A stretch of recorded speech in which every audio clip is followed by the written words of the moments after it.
In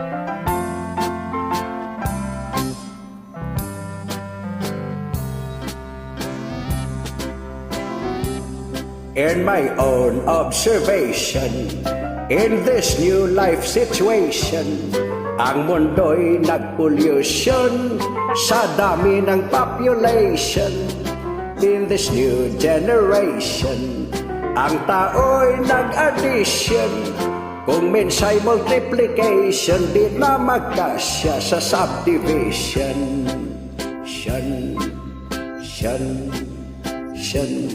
That's why we have discussion to make a good resolution. Give the people instruction to maintain sanitation. That is the good protection in this beautiful nation. All I ask will take action, cleanliness, beautification.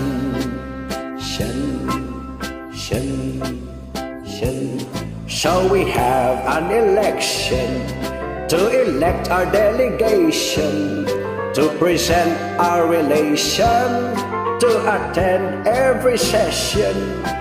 That is their obligation, to promulgate the Constitution.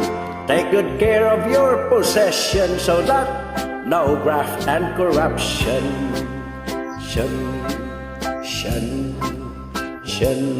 Don't make a violation in traffic rules regulation. Drive your car good condition, no reckless and obstruction, so that no collision in dangerous intersection. Avoid accidentation pagkat mahirap hospitalization.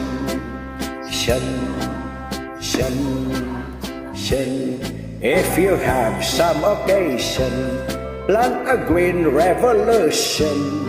It is good for nutrition in our health communication. Maintain your jurisdiction at complete vegetation. Parang reorganization, I thank you, congratulations. In this world of evaluation, everything has taxation. High price, no salvation. No discount, no deduction. Salaries, low dimension. For the family consumption. Si Mr. nag-recreation, si Mrs. nag-consumption.